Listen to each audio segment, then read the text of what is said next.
ઘણીવાર ડીએમમાં લોકો સાથે વાત થતી હોય કે ભાઈ પહેલી ગાડી લેવાનો હોય તો શું એમની રિક્વાયરમેન્ટ છે, મારો શું સજેશન્સ છે, એમને કેવી ગાડી લેવી જોઈએ, ફર્સ્ટ કાર છે. તો આવા બધા ડિસ્કશન્સમાં મને યાદ આવ્યું કે યાર આ બેસ્ટ ટાઈમ છે. અગર જો તમે નવી ગાડી લેવાનું વિચારતો હોય ને તો આ બેસ્ટ ટાઈમ છે. ડિસેમ્બરના છેલ્લા 15 દિવસ અને જાન્યુઆરીના શરૂઆતના 15-20 દિવસ, કેમ કે વરસ ચેન્જ થાય છે.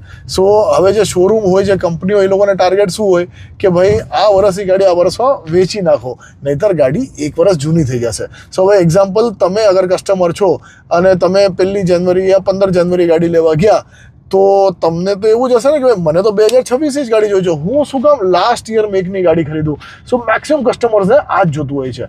બટ જો તમને વધારે ફરક ના પડતું હોય રીસેલથી, યા તમને એવી ગણતરી હોય કે ભાઈ ગાડી મારે 5-10 વર્ષથી ઉપર રાખવી છે, તો મને ફરક નથી પડતું કે ભાઈ 25ની મેક હોય કે 26ની. સો તમારા માટે બેસ્ટ ટાઈમ છે.